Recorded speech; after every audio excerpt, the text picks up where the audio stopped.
Un café con Ganar. El Padre envió al Hijo como Salvador del mundo.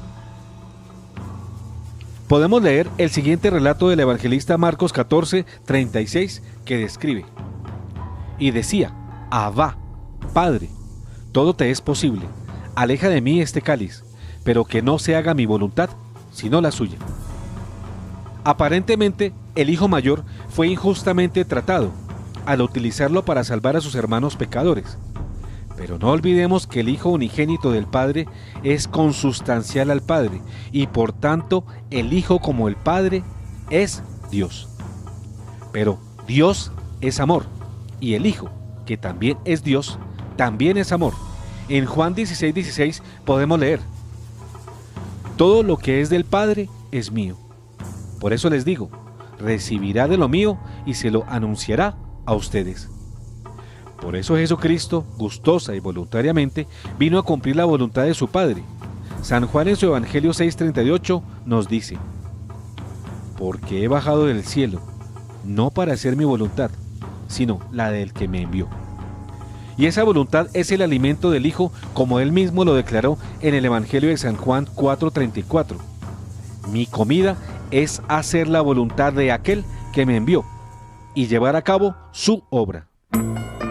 Abba Padre y Jesucristo nos envían al Espíritu Santo. Ahora bien, el Padre y Jesús nos regalan también al Espíritu Santo. Así lo anunció en San Juan 14:26. Pero el Paráclito, el Espíritu Santo, que el Padre enviará en mi nombre, les enseñará todo y les recordará lo que les he dicho. Y lo confirmó en Lucas 11:13 al decir: si ustedes, que son malos, saben dar cosas buenas a sus hijos, ¿cuánto más el Padre del cielo dará el Espíritu Santo a aquellos que se lo pidan? Lo hizo no solo para instruirnos en la sana doctrina y en la verdad, sino también para ayudarnos a elegir y obrar lo que es bueno. El Catecismo relata la realización práctica de este anuncio del Espíritu Santo en el numeral 216 al decir: la verdad de Dios es su sabiduría que rige todo el orden de la creación y del gobierno del mundo. Dios, único creador del cielo y de la tierra, es el único que puede dar el conocimiento verdadero de todas las cosas creadas en su relación con Él. Todo lo anterior fue anunciado desde antiguo por el profeta Jeremías en 31:34 al decir: y ya no tendrán que enseñarse mutuamente, diciéndose el uno al otro, conozcan al Señor. Porque todos me conocerán, del más pequeño al más grande, oráculo del Señor. Porque yo habré perdonado su iniquidad y no me acordaré más de su pecado. Al respecto, sobre la teología y dogma que predica sobre el Espíritu Santo, el Catecismo de la Iglesia Católica en su numeral 245 dice claramente: la fe apostólica relativa al Espíritu fue proclamada por el Segundo Concilio Ecuménico en el año 381 de Constantinopla.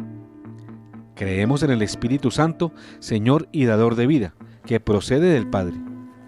La Iglesia reconoce así al Padre como la fuente y el origen de toda divinidad. Sin embargo, el origen eterno del Espíritu Santo está en conexión con el Hijo. El Espíritu Santo, que es la tercera persona de la Trinidad, es Dios, uno, e igual al Padre y al Hijo, de la misma sustancia y también de la misma naturaleza. Por eso, no se dice que es solo el Espíritu del Padre, sino a la vez el Espíritu del Padre y del Hijo. El credo del Concilio de Constantinopla, año 381, confiesa: con el Padre y el Hijo recibe una misma adoración y gloria. El Padre Santiago Martín y la devaluación de la Eucaristía. Respecto a la devaluación de la Eucaristía, que se ha puesto en marcha en este pontificado con la comunión para adúlteros no arrepentidos y ahora para luteranos cónyuges de católicos en Alemania, el padre Santiago Martín de la Comunidad Franciscanos de María hace unas válidas reflexiones expresando sus temores por los males que van a seguirse de esta desafortunada o desgraciada devaluación. Miremos el video. 4 obispos alemanes, de momento, porque probablemente serán más, han decidido admitir a la comunión a los protestantes, a los luteranos casados con católicos. Es verdad que esto, según ellos dicen, va a hacerse caso por caso, es decir, estudiando la circunstancia de cada uno.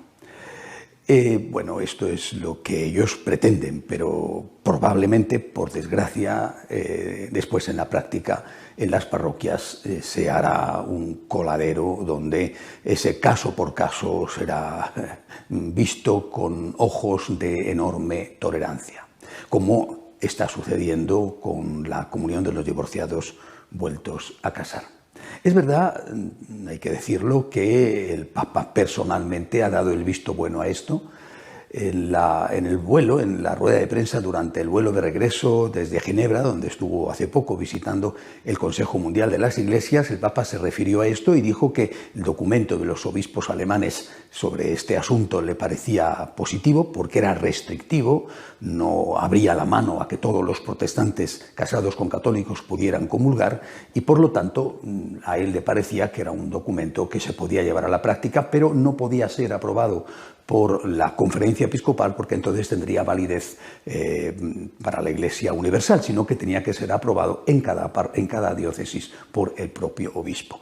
Es cierto que el derecho canónico establece esto, permite esto, pero habla de que se permita la comunión a los luteranos cuando están en peligro de muerte y por lo tanto, dice, y en otras situaciones que se supone que tienen que ser situaciones equivalentes al peligro de muerte, que no es el caso. La devaluación de la Eucaristía pone a la Iglesia en el límite de lo que se puede tolerar. Por desgracia es algo que lleva ya sucediendo desde hace mucho tiempo.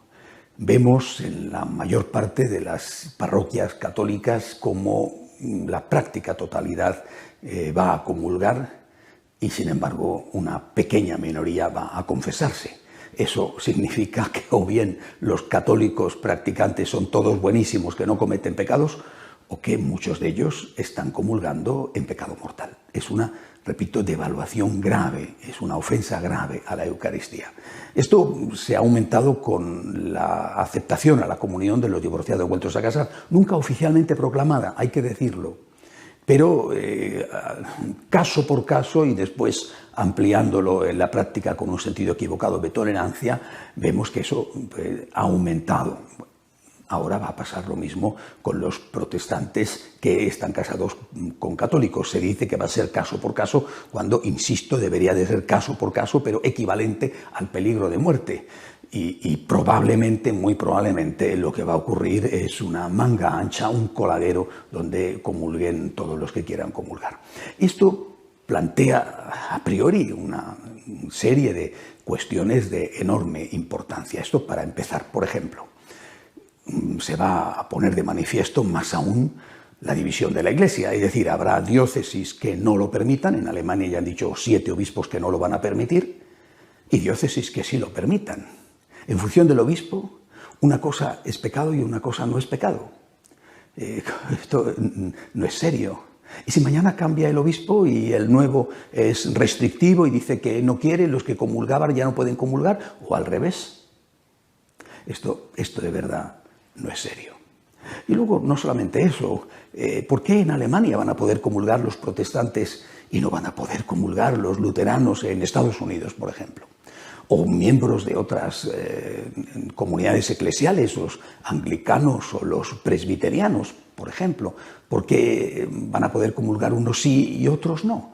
¿Y por qué en Alemania sí y en Holanda o en Bélgica o en Estados Unidos, donde haya comunidades protestantes, o en España, aunque sean minoría, por qué en esos sitios no? Es decir, estamos ante un problema que, aunque se plantea desde la perspectiva de la Iglesia local, es decir, desde la diocesana, tiene una repercusión universal. Sigue habiendo cuestiones. Los protestantes, los luteranos, tienen un concepto distinto de Eucaristía. Ellos creen no en la transustanciación, sino en la consustanciación. Bueno, pero es que además ellos no tienen el sacramento de la confesión. Por lo tanto, ellos, salvo que fueran perfectos, ellos van a ir a comulgar en pecado mortal, no tienen la confesión. ¿Y por qué motivo no van a poder hacer lo mismo los católicos? Al fin y al cabo, los católicos van a creer plenamente en eso que van a hacer, mientras que los protestantes posiblemente no, van a tener un concepto distinto de la presencia real del Señor en la Eucaristía. Por ejemplo, dentro de los luteranos, la corriente mayoritaria, la corriente liberal, permite el aborto. No lo considera un pecado. Por lo tanto, habrá luteranos que vayan a comulgar y que quizá han abortado sin haberse confesado. ¿Por qué a los católicos no les van a permitir lo mismo? Y quien dice el aborto dice otras cosas que forman parte de una doctrina y de una moral muy distinta, cada vez más distinta de la católica. Vivir juntos los novios entre los protestantes no es ninguna falta, por supuesto con relaciones sexuales incluidas. Es decir, ¿por qué ellos pueden comulgar y los católicos no pueden comulgar? Es decir, crea una serie de problemas, repito, de primera magnitud. Además, también crea problemas ecuménicos. Los ortodoxos han dicho que de ninguna manera ellos aceptan esto. Es decir, cuando se estaba hablando de la comunión de los divorciados vueltos a casar, se miraba a la Iglesia ortodoxa y se decía, no, la Iglesia ortodoxa permite un segundo matrimonio. Ahora, en cambio, ya no se mira a la Iglesia ortodoxa. Los ortodoxos han dicho que no y de ninguna manera. Ahora ya no se mira a la Iglesia ortodoxa, ya la Iglesia ortodoxa no interesa. Sin embargo, va a quedar como la más firme garante y defensora de la verdad y de los sacramentos, si se hace esto.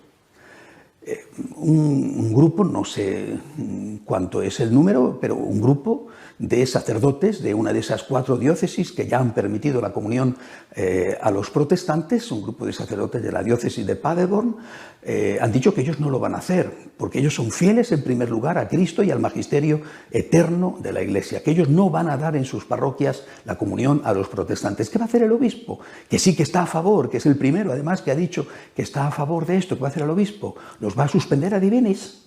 ¿Por qué no quieren dar la comunión a los protestantes? ¿Los va a relegar al ostracismo dentro de la diócesis? Esto realmente es un problema grave.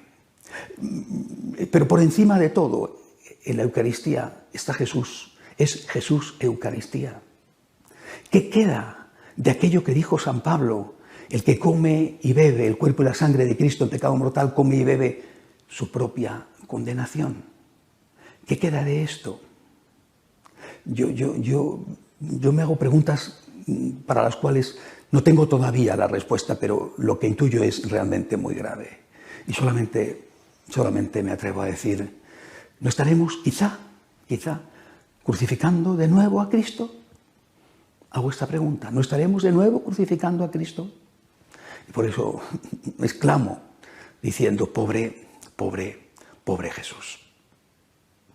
Hasta la semana que viene, si Dios quiere. Abba Padre nos ama como el Padre al Hijo pródigo. Queridos teleamigos, al hablar del amor infinito de Dios Padre, hemos reservado como cereza de postre final la conmovedora parábola del Hijo pródigo, donde nuestro Padre Celestial se manifiesta con una ternura sin igual. Por su Hijo, el menor de ellos, que se fue de su casa, derrochó toda la fortuna que le tocaba en herencia y regresó arrepentido con las manos vacías, pidiendo la misericordia de su Padre. Ya sabemos la inefable respuesta y el amor de éste. El Padre Celestial también nos está diciendo a nosotros, sus hijos, que nos ama y nos perdona con tal de que le pidamos perdón y nos arrepintamos del mal que hicimos. Finalicemos pues con esta inefable parábola que está relatada en el Evangelio de Lucas 15, 10 a 32. De la misma manera, se alegran los ángeles de Dios por un solo pecador que se convierte. Jesús dijo también, un hombre tenía 2 hijos. El menor de ellos dijo a su padre, «Padre, dame la parte de herencia que me corresponde». Y el padre les repartió sus bienes. Pocos días después, el hijo menor recogió todo lo que tenía y se fue a un país lejano, donde malgastó sus bienes en una vida licenciosa. Ya había gastado todo, cuando sobrevino mucha miseria en aquel país y comenzó a sufrir privaciones. Entonces se puso al servicio de uno de los habitantes de esa región, que lo envió a su campo para cuidar cerdos. Él hubiera deseado calmar su hambre con las bellotas que comían los cerdos, pero nadie se las daba. Entonces recapacitó y dijo, «¿Cuántos jornaleros de mi padre tienen pan en abundancia, y yo estoy aquí muriéndome de hambre? Ahora mismo iré a la casa de mi padre y le diré, Padre, pequé contra el cielo y contra ti. Ya no merezco ser llamado hijo tuyo. Trátame como a uno de tus jornaleros. Entonces partió y volvió a la casa de su padre. Cuando todavía estaba lejos, su padre lo vio y se conmovió profundamente. Corrió a su encuentro, lo abrazó y lo besó. El joven le dijo, Padre, pequé contra el cielo y contra ti. No merezco ser llamado hijo tuyo. Pero el padre dijo a sus servidores, traigan enseguida la mejor ropa y vístanlo. Pónganle un anillo en el dedo y sandalias en los pies. Traigan el ternero engordado y mátenlo. Comamos y festejemos, porque mi hijo estaba muerto y ha vuelto a la vida. Estaba perdido y fue encontrado. Y comenzó la fiesta. El hijo mayor estaba en el campo. Al volver, ya cerca de la casa, oyó la música y los coros que acompañaban la danza. Y llamando a uno de los sirvientes, le preguntó qué significaba eso. Él le respondió, tu hermano ha regresado, y tu padre hizo matar el ternero engordado, porque lo ha recobrado sano y salvo. Él se enojó y no quiso entrar. Su padre salió para rogarle que entrara, pero él le respondió, hace tantos años que te sirvo sin haber desobedecido jamás ni una sola de tus órdenes, y nunca me diste un cabrito para hacer una fiesta con mis amigos. Y ahora que ese hijo tuyo ha vuelto, después de haber gastado tus bienes con mujeres, ¿haces matar para él el ternero engordado? Pero el padre le dijo, hijo mío, tú estás siempre conmigo, y todo lo mío es tuyo. Es justo que haya fiesta y alegría, porque tu hermano estaba muerto y ha vuelto a la vida. Estaba perdido y ha sido encontrado. Hasta aquí la parábola del hijo pródigo, descrita en San Lucas 15, 10 a 32. Ya todo lo dicho en este programa nos deja claro cómo nos ama Dios nuestro Padre. Cuidémonos de no caer en los mismos sentimientos negativos del hijo envidioso, de no aceptar el perdón que su padre le da a su hermano, y que su gran amor por nosotros nos haga continuamente hacer de corazón esta consagración al Padre Celestial que dice, oh Padre nuestro que estás en los cielos, te adoro, te amo, te bendigo y te doy gracias por los dones que he recibido de tu inmensa y eterna bondad. Y como respuesta a tus bondades para conmigo, desde hoy me consagro enteramente a ti, con mi cuerpo, alma, potencias y sentidos, memoria, entendimiento y voluntad, para que, de hoy en adelante, sea todo tuyo y posesión tuya hasta el fin de mi existencia, mientras puedo verte, amarte y glorificarte por toda la eternidad. Dígnese el Inmaculado Corazón de María, tu hija predilecta, entregar con sus manos purísimas esta consagración, que filial y amorosamente hoy te hago. Amén.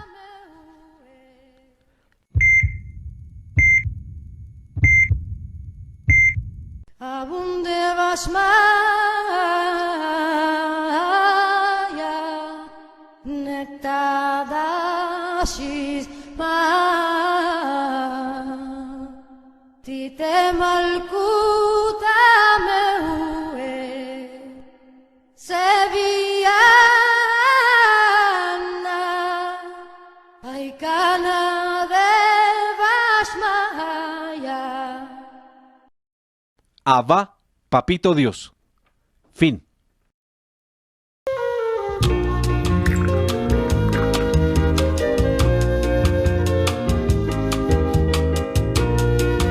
Un café con Galat. Muy bien, y continuamos con nuestro tema de hoy, Abba, Papito Dios. Ustedes pueden enviar sus comentarios al WhatsApp número 320-859-8733 o también pueden participar a través de las líneas 287-8355 en Bogotá o a través de la línea gratuita nacional 018-115-116. ¿Ha habido Mensajes por WhatsApp? Sí, doctor. Hemos tenido y dicen lo siguiente. Buenas noches, les hablo desde Villavicencio. Dios los bendiga y María Santísima los proteja. Quiero decirles que tengo un librito del Padre Celestial hace como 6 años. Y en estos días le dije al sacerdote donde asisto que pues por qué no le celebrábamos al Padre Celestial este domingo, y le dije si conocía acerca del mensaje y dijo, he oído algo, y le dije, Padre, ¿le presto el librito? Dijo que no porque no estaba aprobado por la Iglesia total. Haré las oraciones en mi casa y el domingo le celebraré. Pues una ignorancia del Padre, porque resulta que esta profecía que recibió la Ravasi, la monja, de que hemos hablado al principio del programa, quedó aprobada por el obispo de Grenoble, en Francia. Si no estoy mal, 1932, 32. El 10 32 años recibe. después de La aprobación Ravasi. creo que es en 32, 34, perdón, parece. Pero seguro la aprobó el obispo de Grenoble, en Francia. Qué desconocimiento del sacerdote. Una vez aprobada por un obispo, ¿Queda en aprobado? aquella época quedó aprobada por la aprobado. Iglesia. Bueno. El otro mensaje dice, gracias doctor Galat, porque usted nos habla del amor de Dios. Nadie, es decir, ningún sacerdote nos ha hablado, y mejor aún, mostrarnos el amor. De verdad, gracias, me lleno de felicidad al ver este y todos sus programas. Gracias, señor Galat. Lloro de gozo por ese amor tan hermoso. Que Dios los bendiga. Atentamente, Álvaro Toro, desde Medellín. Siguiente. Buenas noches. Felicito al doctor Galat por tan excelente programa y a su mesa de trabajo. Que Dios los bendiga. Quiero participar en el programa con este comentario.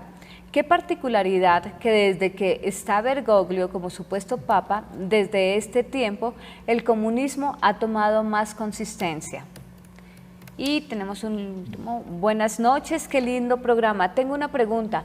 ¿Qué significa cuando él o en los distintos mensajes de la Biblia se menciona oráculo del Señor? Lo he escuchado en varias lecturas. Varias cosas. Explícales, Moisés y Ana Cecilia. Bueno, oráculo quiere decir palabra de Dios, no dice otra cosa, no hace referencia al oráculo de Delfos, por ejemplo, sino simple y llanamente la palabra de Dios. Y en la Biblia, sobre todo en el Antiguo Testamento, habla mucho del oráculo del Señor, refiriéndose a la palabra.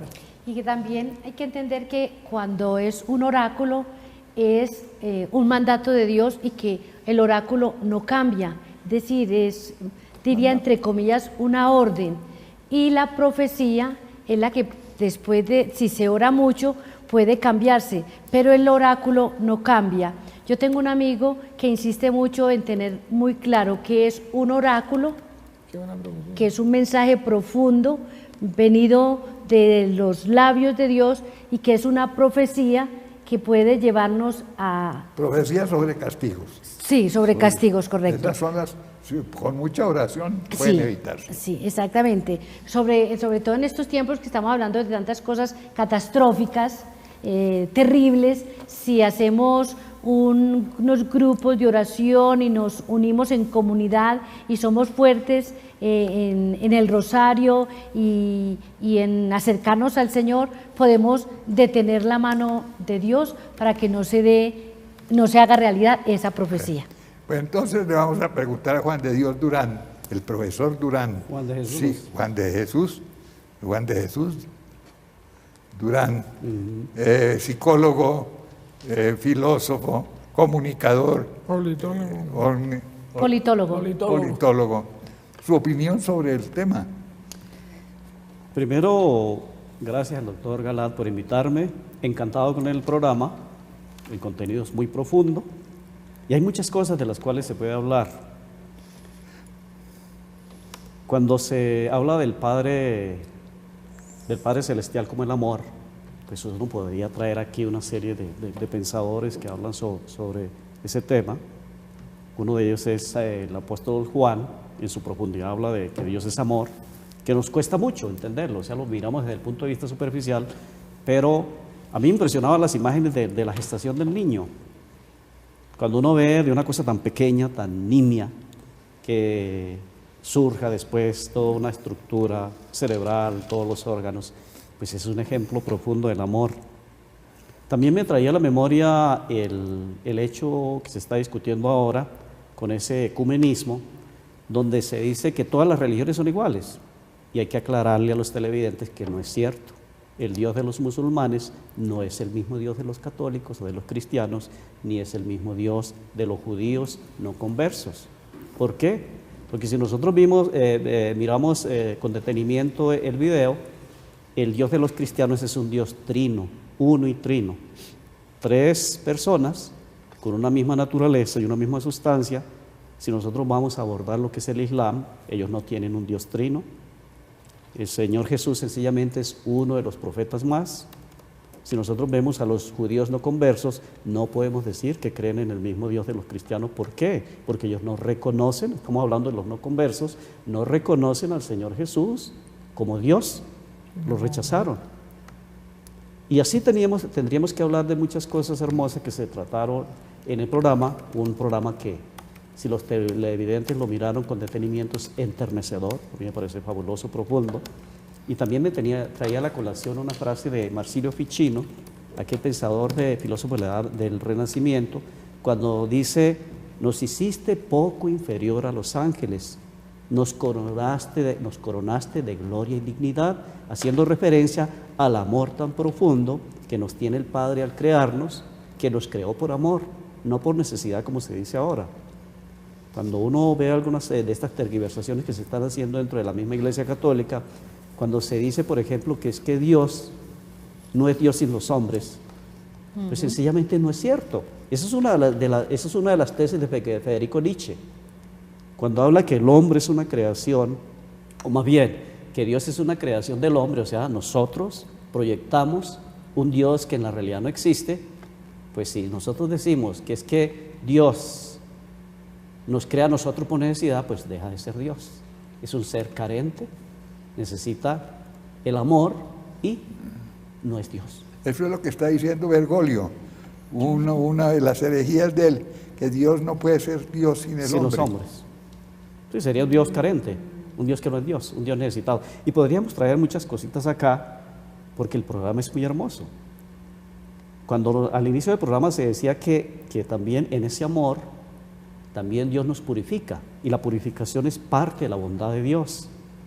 Lo traemos también, lo podríamos traer acá al contexto, lo que se está viviendo, cuando se habla de un Dios que es solo misericordia, pero que no es justicia. No se olviden, los queridos televidentes, que uno de los atributos de Dios es la justicia.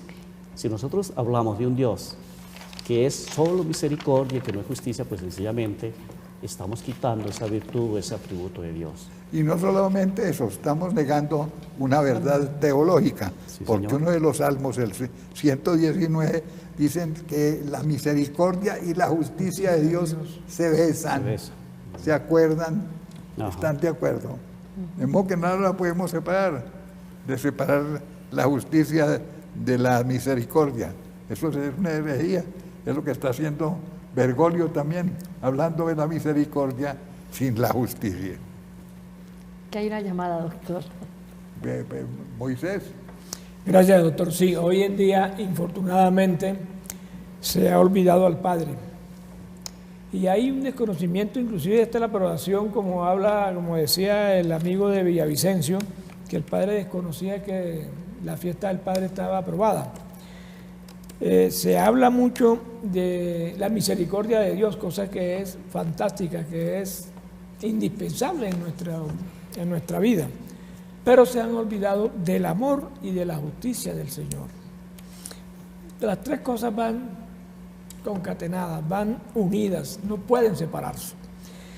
Infortunadamente, se le ha dado más importancia, a veces, entre los mismos católicos, a María.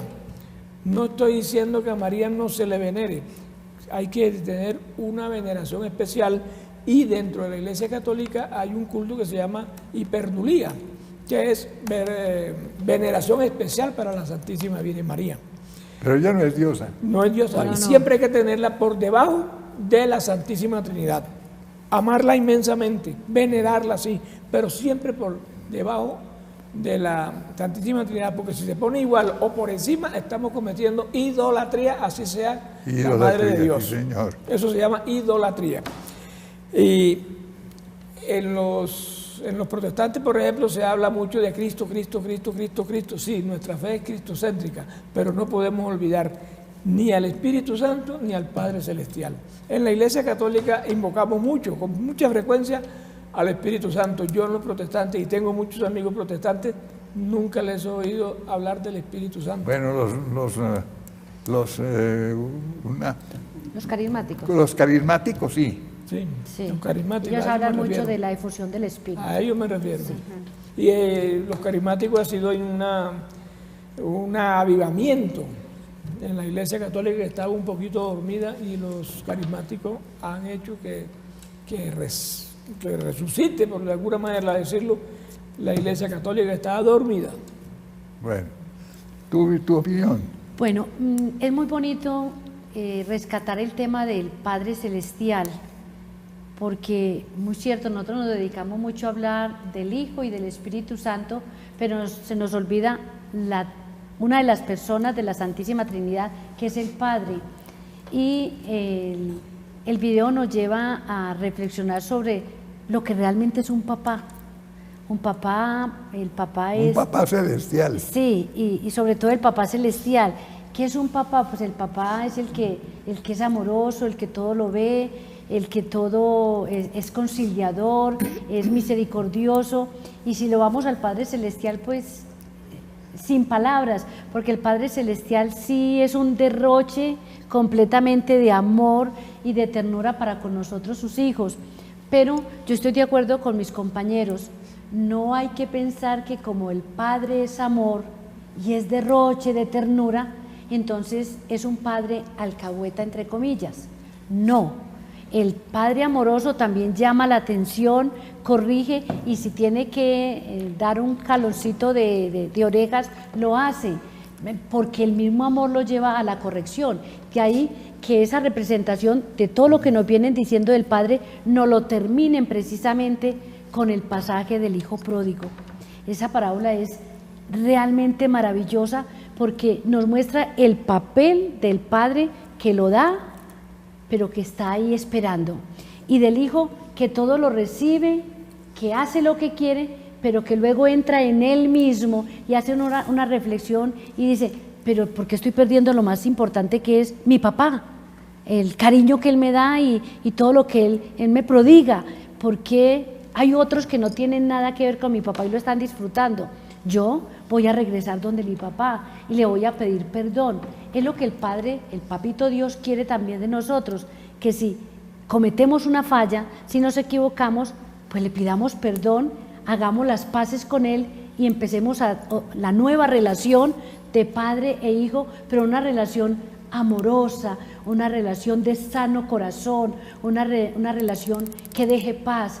Y pues la relación con el Padre Celestial nos lleva a amar precisamente más al Hijo y a tener una mente limpia, un corazón transparente para recibir al Espíritu Santo y tener una armonía con la Santísima Trinidad y bajo la protección de la Santísima Virgen María. Y es doloroso que sea el mismo Padre quien solicite que se le festeje un día. Que se le rinda un homenaje. Un día, ¿sí? Muy pocas parroquias celebran ese día. A propósito, el domingo hay una celebración del Padre Celestial en el Colegio de la Inmaculada, carrera séptima con 169, 66. promovida por Belén, por Corporación Belén, Casa Fraterna. No, es que corrijo la dirección del Colegio María Inmaculada, es carrera séptima con 166. 166. 166. Parte de tus mensajes. No, sí, no, solamente era para corregirle la dirección. Bueno, por 166, sí, bueno. Entonces, ¿Ya? ¿Ya terminaste? Ya. ¿Que tenías Muy una bien. llamada?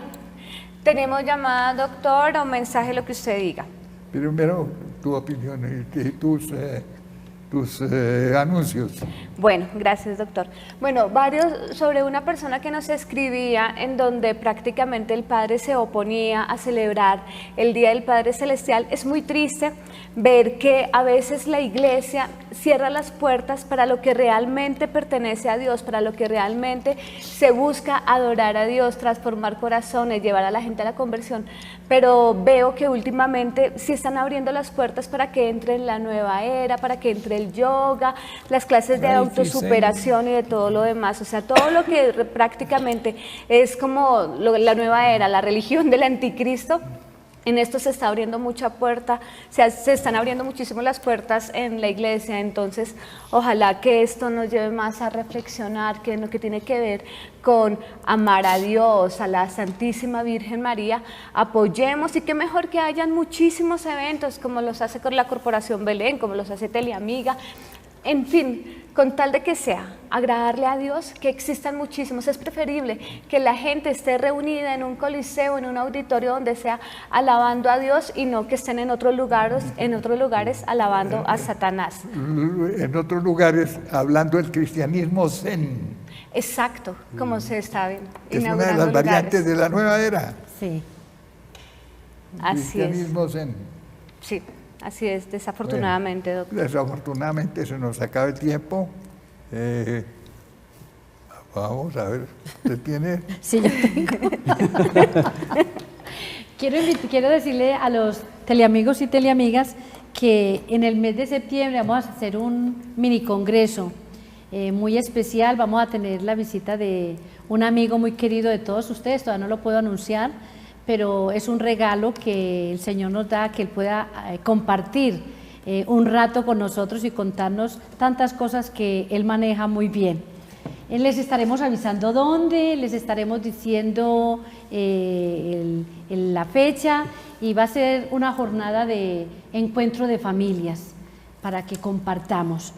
Y recordarles a las personas que me siguen llamando sobre que dónde consiguen al Emanuelito. Pues les recuerdo que es en la Universidad La Gran Colombia, en la Facultad de Posgrados. Cualquiera de las secretarias, con mucho amor, las van a atender. Recordarles la peregrinación a Tierra Santa en octubre. Quienes nos quieran acompañar, comunicarse al 315-601-3168. Recuerden, 315-601-3168 para tener un encuentro profundo y seguir las huellas de Jesús.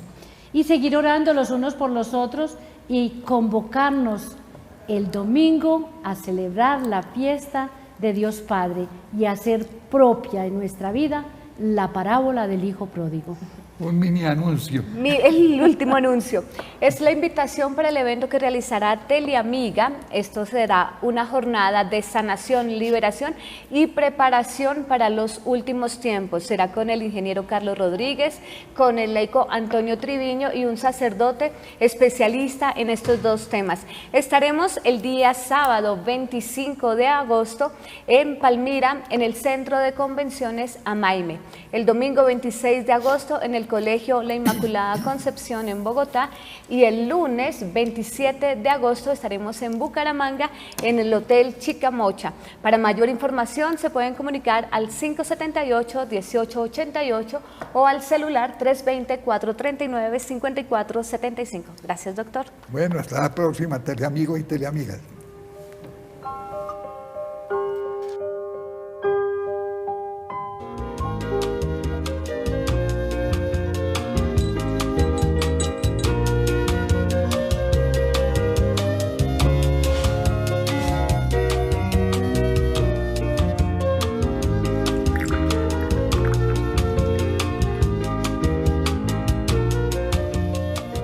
Un café con Galat.